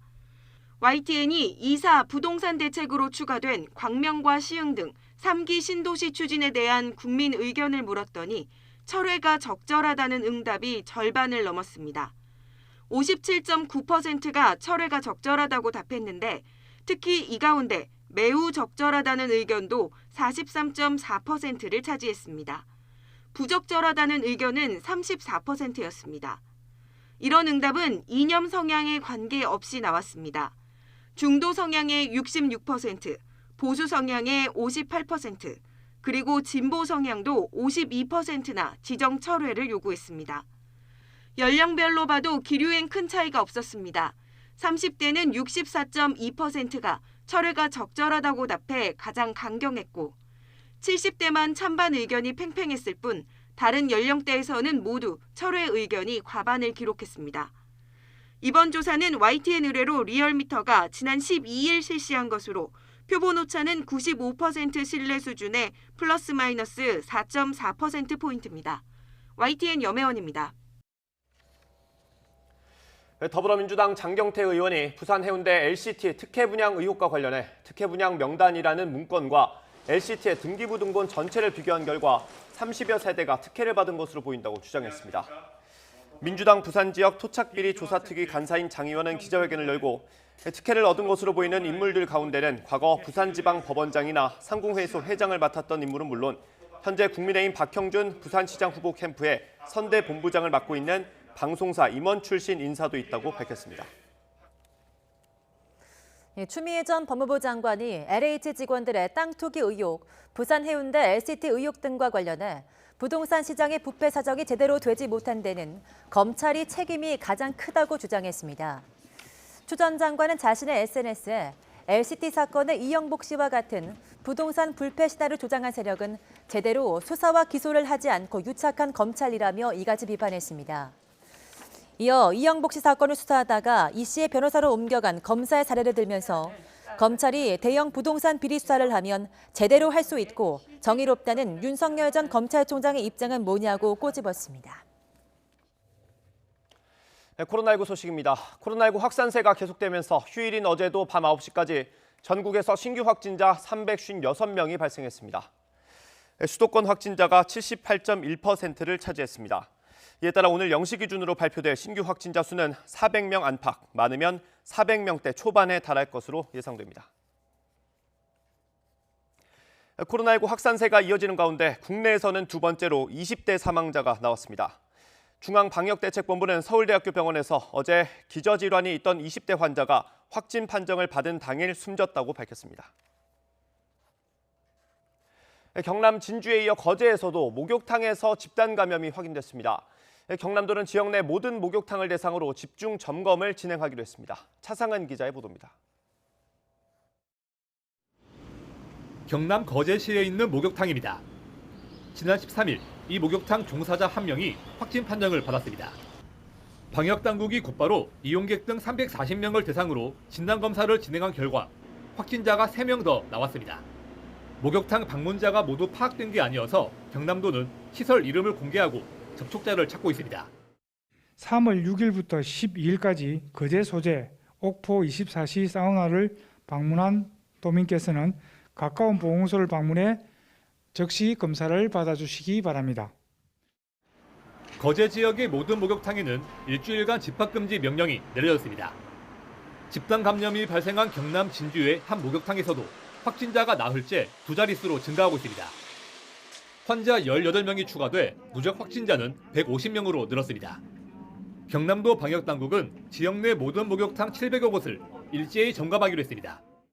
이용인원 준수, 음식 섭취 금지, 표면 소독과 시설 환기 등 코로나19 전파 위험 요인에 대한 전반적으로 점검을 실시합니다. 울산에서도 집단 감염이 발생한 목욕탕과 관련한 확진자가 1명 추가되는 등 여파가 일주일 넘게 계속되고 있습니다. YTN 차상입니다. 푸근한 봄 날씨에 휴일을 맞아서 여기저기 외출하는 분들이 많았습니다. 그러다 보니 거리 두기를 무시하거나 방문자 출입 관리도 하지 않는 모습들이 눈에 띄었습니다. 엄윤주 기자가 취재했습니다. 경기도에 있는 한 쇼핑 복합시설. 주말을 맞아 이용객들로 북적입니다. 입구에는 체온 측정기가 있지만 관리하는 사람이 없어 그냥 지나치는 사람도 적지 않습니다.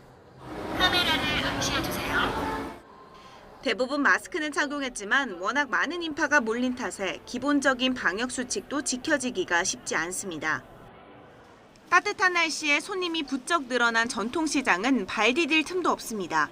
군데군데 손소독제가 비치돼 있지만 이용하는 사람은 찾아보기 어렵습니다. 시장 안 노점상에 앉아 식사 주문을 해봤습니다. 명부 작성이나 이런 거 안 해도 돼요? 없어요? 그런 거 기본적인 명부 작성도 체온 측정도 여기선 다른 나라 얘기입니다. 광장시장 중간에 있는 그 푸드마켓에서 먹었는데요. 그래서 길거리에서 먹는 음식이다 보니까 따로 명부를 작성하지는 않았고요. 그냥 와서 앉아서 먹고 그냥 가는 방식으로 진행은 되고요. 다닥다닥 붙어 앉은 이용객들은 음식을 먹고 대화를 나누느라 여념이 없습니다. 혹시 모를 감염 걱정 때문에 서둘러 자리를 뜬 손님도 있습니다.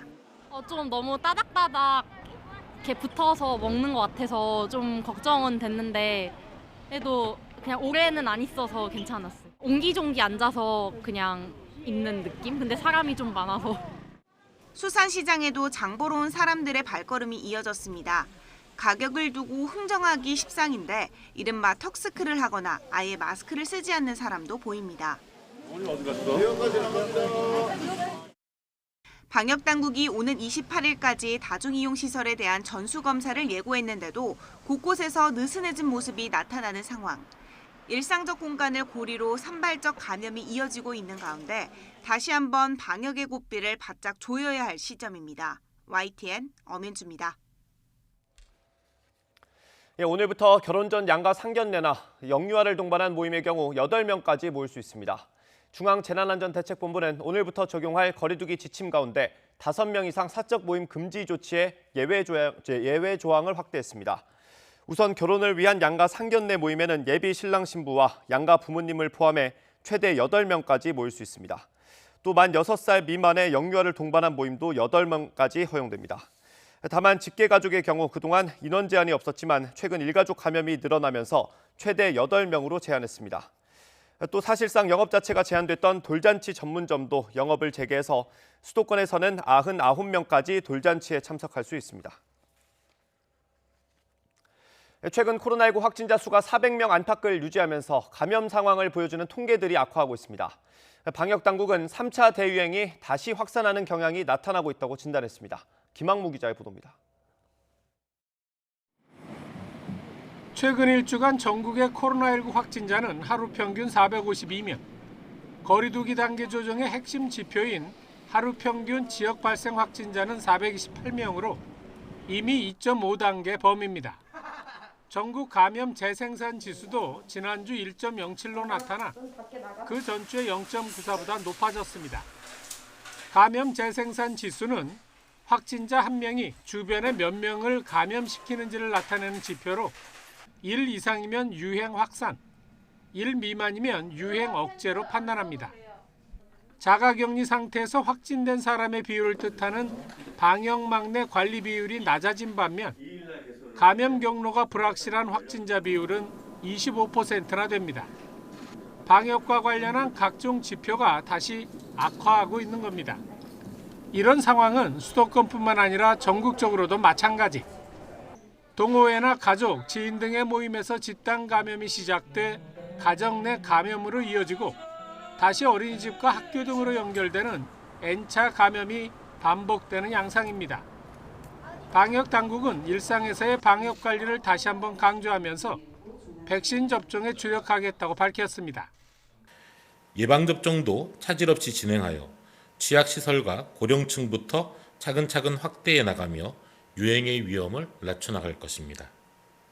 개학과 봄맞이 등 이동량 증가 요인이 많은 만큼 밀접과 밀집, 밀폐 환경 주의와 마스크 착용, 손 씻기 등 기본적인 방역 수칙 준수가 더욱 필요한 때입니다. YTN 김학무입니다. 정부가 65살 이상을 주요 대상으로 하는 코로나19 백신 2분기 접종 계획을 오늘 발표합니다. 정부가 이미 상반기 1차 접종자 규모를 1,200만 명이라고 밝힌 만큼 애초 계획보다 접종 대상이 확대돼 65살 이상 850만 명 중에서 만 75살 이상부터 접종이 이루어질 것으로 예상됩니다. 여기에 치과와 한방병원, 약국 등에서 일하는 보건의료인과 장애인, 거주시설 등 취약시설의 입소자와 종사자 등도 포함될 전망입니다. 또 항공승무원과 보건교사, 특수학교 교사 등도 접종 대상이 될 것으로 보입니다. 국내에서 코로나19 백신을 맞고 발열 증세를 신고한 뒤 사망한 사례가 나와 방역당국이 조사에 착수했습니다. 코로나19 예방접종 대응 추진단은 아스트라제네카 백신을 맞고 발열 증상을 신고했던 50대 남성이 숨졌다고 밝혔습니다. 이 사망자는 기저질환이 있는 요양병원 입원 환자로 접종 후 사망에 이르기까지 걸린 시간은 8일 18시간, 210시간 만입니다. 추진단은 예방접종으로 인한 사망인지 인과성이 확인되지 않은 사례며 연관성 여부를 조사하고 있다고 밝혔습니다. 정부가 코로나19 예방접종 뒤 응급실을 찾는 사람들이 급증하고 있는데 집에서 쉬면서 상태를 관찰하는 게 더 낫다고 권고했습니다. 중앙재난안전대책본부는 브리핑에서 예방접종 뒤 발열과 근육통 등 여러 면역 반응이 나타날 수 있는데 응급실에 내원해서 응급환자 진료에 차질이 빚어지는 일이 발생하고 있다며 이같이 밝혔습니다. 그러면서 응급실에서도 관찰 외에는 특별한 치료를 할 수 없기 때문에 집에서 진통제를 복용한 뒤 휴식해달라고 밝혔습니다. 중대본은 또 예방접종 뒤 하루 정도 휴식 시간을 부여할 수 있는지에 대한 제도적 방안도 검토하고 있다고 덧붙였습니다. 네, 미국도 백신 접종이 계속되고 있는데요. 미국 정부의 최고 전염병 전문가인 앤서니 파우치 박사가 트럼프 전 대통령을 지지하는 사람들에게 트럼프 전 대통령이 직접 코로나19 예방접종을 하도록 설득해주길 희망한다고 밝혔습니다. 박상남 기자입니다. 앤서니 파우치 미 국립알레르기 전염병 연구소 소장, 현지 시간으로 일요일 주요 방송 매체에 잇따라 출연해 코로나19 감염자 확산은 아직 안심할 때가 아니라고 강조했습니다.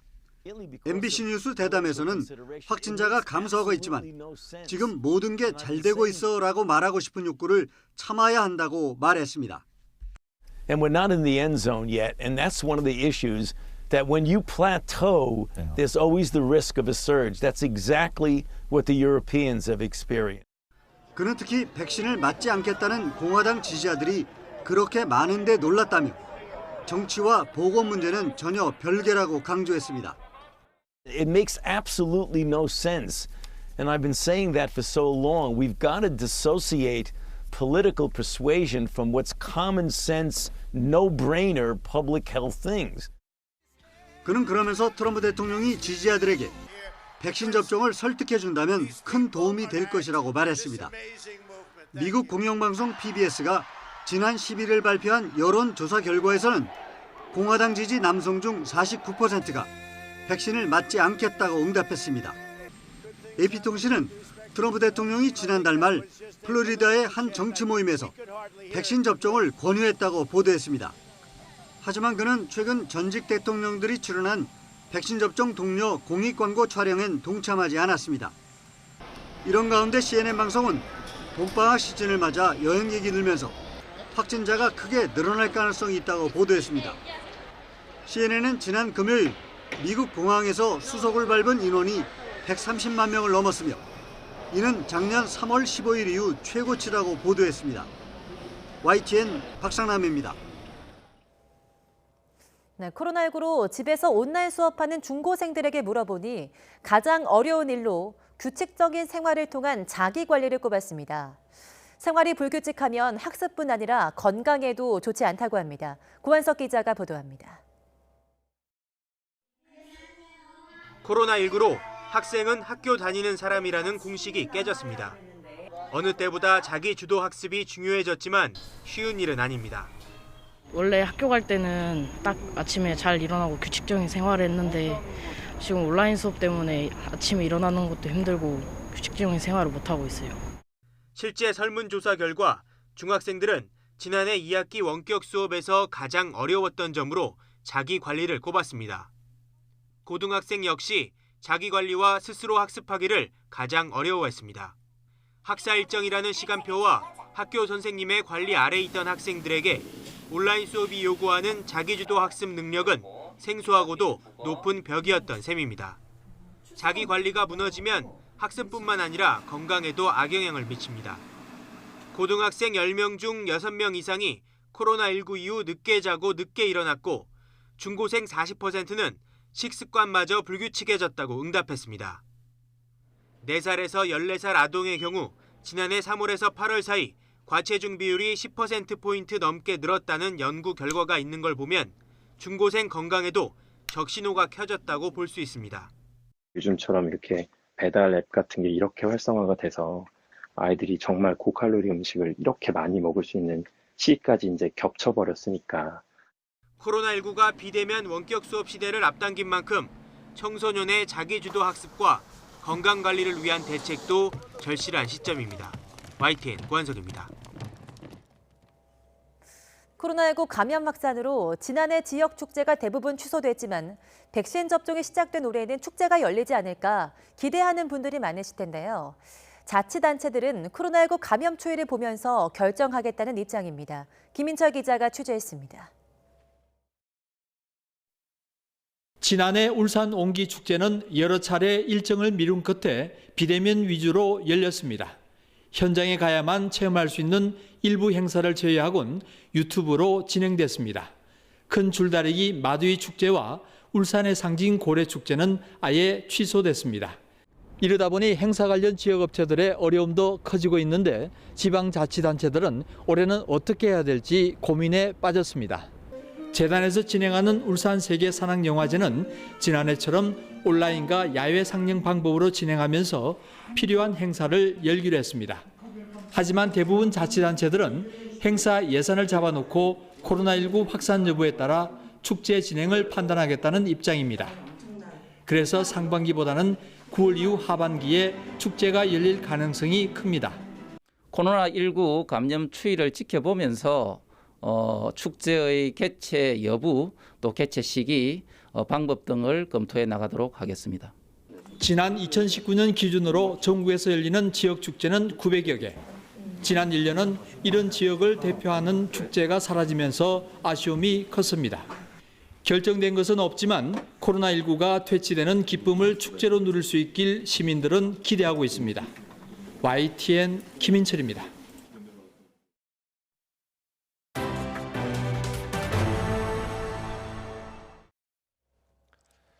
우리 시간으로 오늘 밤 다음 달 열리는 아카데미 시상식 후보가 발표됩니다. 미나리가 기생충의 영광을 이어받아서 과연 몇 개 부문 후보에 오르게 될지 주목됩니다. 김선희 기자의 보도입니다. 미나리는 아카데미 전초전이라는 골든글로브에서 외국어 영화상 하나만 받았습니다. 하지만 그 이후 이어진 이른바 오스카 레이스에서는 화려하게 부상하고 있습니다. 우선 오스카 예측 전문 매체 골드더비 어워즈는 미나리를 8개 부문 후보에 올렸습니다. 작품상, 감독상, 나무주연상, 여우조연상, 각본상, 앙상블상, 촬영상, 음악상입니다. 지난해 골드더비 어워즈에서 기생충은 작품상, 감독상, 각본상, 외국어 영화상 등 6개 부문에서 수상했는데 아카데미에서는 4개 부분을 똑같이 받으며 높은 적중률을 보였습니다. 뉴욕타임스도 윤여정과 스티브 연이 아카데미 후보에 오를 것으로 예측했습니다. 특히 윤여정은 미국 내 주요 시상식에서 미나리로 30개가 넘는 여우조연상을 휩쓸며 강력한 후보로 떠오르고 있습니다. 아카데미를 가늠해 볼 수 있는 또 다른 시상식 영국 아카데미에서도 미나리는 6개 부문에 이름을 올렸습니다. 외국어 영화상과 감독상, 여우조연상, 나무조연상, 오리지널 각본상과 캐스팅상 후보에 올랐는데 기생충도 지난해 이 시상식에서 외국어 영화상과 오리지널 각본상을 받았습니다. 이외에도 미나리는 미국 제작자 조합 시상식의 작품상 후보와 감독 조합상의 감독상 후보에 오르는 등 각종 시상식에서 주요 부문 후보에 오르며 아카데미 수상 기대감이 높아지고 있습니다. YTN 김선입니다. 한국 대중가수 최초로 미국 그래미 어워즈 후보에 오른 방탄소년단의 수상이 불발됐습니다. 그래미를 주관하는 레코딩 아카데미는 미국 현지 시각 14일 열린 제63회 그래미 어워즈 프리미어 세레머니에서 베스트 팝 듀오 그룹 퍼포먼스 부문 수상작으로 레이디 가가와 아리아나 그란데의 레인 온 미를 발표했습니다. 일요일인 어제 미얀마 군부가 또 시위대에 실탄을 쏘면서 38명이 숨졌습니다. 누적 사망자는 벌써 100명을 훌쩍 넘어섰습니다. 미얀마 군부는 양곤 지역에 계엄령을 선포했습니다. 이동원 기자의 보도입니다. 한 여성이 남편으로 보이는 숨진 남성을 안고 울부짖으며 오열합니다. 시위대가 다리에 총상을 입은 부상자를 안전한 곳으로 급히 옮겨 응급치료를 하고 있습니다. 달아나는 시위대를 향해 총성이 이어지고 총에 맞은 남성이 거리에 쓰러져 있습니다. 병원엔 들것에 실린 사상자가 줄을 이었습니다. 일요일인 어제 미얀마에서 지난달 1일 쿠데타 이후 최악의 유혈 사태가 벌어졌습니다. 군경의 발포로 인한 누적 사망자가 100명을 훌쩍 넘어섰습니다. 미얀마 시민들이 거리 곳곳에 모래주머니와 철조망으로 바리케이트를 쌓고 시위를 벌이자 군경은 최루탄과 실탄을 쏘며 진압했습니다. 미얀마 군부는 양곤 내 2개 지역에 대한 계엄령을 선포했습니다. 앞서 군부에 대항해 구성된 미얀마 지하 문민정부는 페이스북을 통해 처음으로 군부 탄압에 강력히 맞설 것을 촉구했습니다. အခုချိန်ဟာကျွန်တော်တို့နိုင်ငံတော်ကြီးရဲ့အမှောင်မိုက်ဆုံးချိန်ဖြစ်သလိုရောင်နေလာတော့မယ့်အချိန်လေးဖြစ်ပါတယ်ကျွန်တော်တို့ပြည်သူတွေဟာမှောင်မိုက်တဲ့အချိန်တွေကိုဘလောက်ကြံ့ကြံ့ခံနိုင်လဲဆိုတာဆန်းစစ်ခံရတဲ့အချိန်လေးဖြစ်ပါတယ် 크리스틴 슈레너 유엔 특사는 미얀마 군부를 강력히 비난하면서 국제사회가 민주주의를 열망하는 미얀마 국민과 행동을 함께할 것을 촉구했습니다. YTN 이동원입니다. 영국 런던에서 현직 경찰이 귀가하던 30대 여성을 납치하고 살해한 사건으로 영국 민심이 들끓고 있습니다. 이 여성은 밤늦게 다니지 말라는 경찰의 발언에 더해서 항의 시위를 해산하는 과정에서도 충돌이 빚어져 많은 여성들이 분노하고 있습니다. 이어진 기자의 보도입니다. 경찰이 바닥에 엎드린 여성에게 수갑을 채웁니다. 시위 여성을 거칠게 밀치기도 합니다. 그러자 시위대는 경찰에게 부끄러운 줄 알라며 소리칩니다. 마케팅 전문가인 33살 세라 에버라드는 지난 3일 밤 9시쯤 친구 집에서 자신의 집으로 돌아가던 중 실종됐습니다. 그로부터 일주일 뒤 숲속에서 시신으로 발견됐고 경찰은 용의자로 현직 경찰인 48살 웨인 푸전스를 체포했습니다. 경찰은 지역 여성들에게 밤늦게 혼자 다니지 말라고 경고하며 책임을 여성에 떠넘기는 듯한 발언으로 여론의 문매를 맞았습니다. She took a safe route, a well-lit safe route, and I can relate to that. I would do it. I find it really difficult when people say, "Oh, she shouldn't have been walking, and she shouldn't have been walking at that time of night." Absolutely not. Like, you're entitled to walk home. 화가 난 영국 여성들은 각자 겪었던 두려움을 공유하며 일명 거리 되찾기 집회를 열었습니다. 하지만 경찰은 코로나19 규제를 위반한다며 해산을 요구했고 4명을 연행했습니다. 강압적인 시위 진압 장면이 SNS를 통해 퍼져나가자 경찰을 비난하는 목소리가 정치권에서도 나왔습니다. 프리티 파텔 영국 내무장관과 사디크 칸 런던 시장은 용납할 수 없다며 경찰에 해명을 요구했습니다. 4 arrests have been made for public order offences and breaches of the health protection regulations. Part of the reason I'm speaking to you tonight is because we accept that the actions of our officers have been questioned. 녹색당의 제니 존스 의원은 여성의 안전을 위해 저녁 6시 이후 남성 통금을 제한했고 케이트 미들턴 왕세 손비는 직접 추모 공간에 들러 헌화하는 모습이 포착돼 눈길을 끌었습니다. YTN 이어진입니다. 성폭력 의혹에 휩싸인 앤드류 쿠오모 미국 뉴욕 주지사가 전 부인을 학대했다는 의혹까지 나왔습니다. 쿠오모 주지사를 수년간 취재하고 그의 전기를 쓴 마이클 슈나이어스는 연예 전문지 기고문에서 쿠오모 주지사가 전 부인 캐리 케네디를 학대했다고 주장했습니다. 로버트 케네디 전 법무장관의 딸이자 존 F 케네디 전 대통령의 조카인 캐리는 인권 변호사로 유명합니다. 슈나이어스는 캐리가 2002년 쿠오모 주지사에게 이혼을 요구한 이후 신체적인 학대를 피해 한 차례 이상 화장실에서 문을 잠그고 자야 했다고 캐리 가족의 측근을 인용해 전했습니다. 서울시장 후보 단일화에 나선 국민의힘 오세훈, 국민의당 안철수 후보의 비전 발표회가 오늘 열립니다. 오후 3시부터 열리는 이번 발표회는 양측 대변인들이 함께 사회를 맡아 두 후보가 10분 이내로 각각 비전을 발표한 뒤 30분간 기자단 질문을 받는 형식으로 진행됩니다. 앞서 양측은 원래 어제 발표회를 가질 예정이었지만 협상 과정에서 토론 횟수 등을 합의하지 못하면서 한 차례 무산됐습니다. 이에 오세훈, 안철수 두 후보가 어제 직접 전화 통화를 해서 하루 연기하는 데 뜻을 모았고 양측 협상단이 합의한 끝에 최종 확정됐습니다. 법무부가 오늘부터 일주일 동안 차기 검찰총장 후보를 추천받습니다. 15년 이상 판검사, 변호사 경력을 갖춘 사람 가운데 적합하다고 생각하면 법인과 단체를 포함해 국민 누구나 추천할 수 있습니다. 추천은 비공개 서면으로 해야 하는데 외부에 알리지 말고 추천 사유 등을 적어 법무부에 방문 또는 우편으로 접수하면 됩니다. 추천 기간이 끝나면 법무부 장관은 적합하다고 생각하는 사람을 추려 총장 후보 추천위원회에 제시하게 됩니다. 김재련 법무법인 온세상 대표 변호사가 자신을 권력지향적 인물이라고 표현한 YTN 기자들을 상대로 명예훼손이라며 손해배상 소송을 냈지만 2심에서도 졌습니다. 서울중앙지방법원은 김 변호사가 YTN 기자 5명을 상대로 5천만 원을 배상하라며 낸 소송에서 1심과 마찬가지로 원고 패소로 판결했습니다. 재판부는 기자들이 표현한 내용이 허위라고 보기 어렵다고 판단했습니다. 앞서 YTN 기자 5명은 지난 2018년 3월 회사 내부 게시판에 김 변호사의 배우자인 당시 YTN 기획조정실장 류모 씨가 과거 일본군 위안부 피해자들의 기자회견을 보도하는 과정에서 부당한 지시를 내렸다고 비판하는 성명을 올렸습니다. 당시 성명에는 위안부 피해 할머니 측 시민단체가 박근혜 정부 때 여성가족부 국장과 화해치유재단 이사를 지낸 김 변호사를 권력지향적 인물로 평가했다는 내용도 담겼는데 김 변호사는 명예훼손이라며 소송을 냈습니다. 혼자 사는 가구가 늘고 있는 가운데 이 가운데 홀몸 노인 수가 60만 명에 달합니다. 갑자기 쓰러져도 응급 대처가 어려워 고독사로 이어지기도 하는데요.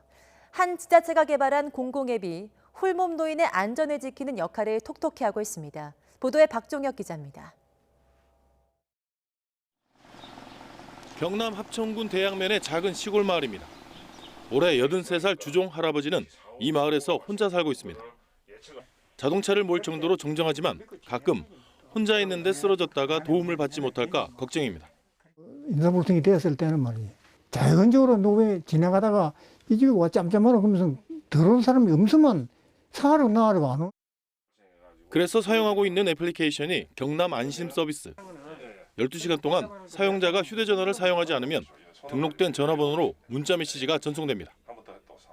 전화번호를 등록한 자식이나 이웃, 그리고 담당 공무원이 메시지를 확인하고 안부를 확인하는 겁니다. 이제 이장이 알면은 이장이 뭐 주선을 다 알기고 또 진주는 애도 이거 한 지차로 오면 40분밖에 안 걸리거든. 홀몸 노인을 위한 이 서비스는 합천군이 만든 공공 앱입니다. 동작 감지기나 가스 경보기 등 설비가 필요 없고 앱만 설치하면 누구나 이용할 수 있습니다. 지난 2019년 말에 보급했는데 해마다 공공 서비스 부문에서 대상을 탔습니다. 또 다른 지역 시군 30여 곳에서 프로그램을 받아서 활용하고 있습니다. 구호 대상자의 위치 정보를 같이 받을 수 있게끔 앱을 설치할 것이고 24시간 군청 당직실에서 수신을 할 수 있도록 해서 담당 공무원이 직접 만든 공공 앱이 홀몸 노인의 든든한 친구가 되고 있습니다. YTN 박종혁입니다. 경기 용인에 사는 90대 노부부가 한국과학기술원 카이스트에 200억 원 상당의 재산을 기부했습니다. 카이스트는 장성환, 아나옥 씨 부부가 서울 강남구 논현동에 있는 200억 원 상당의 부동산을 과학기술 인재 양성해서 달라며 기부했다고 전했습니다.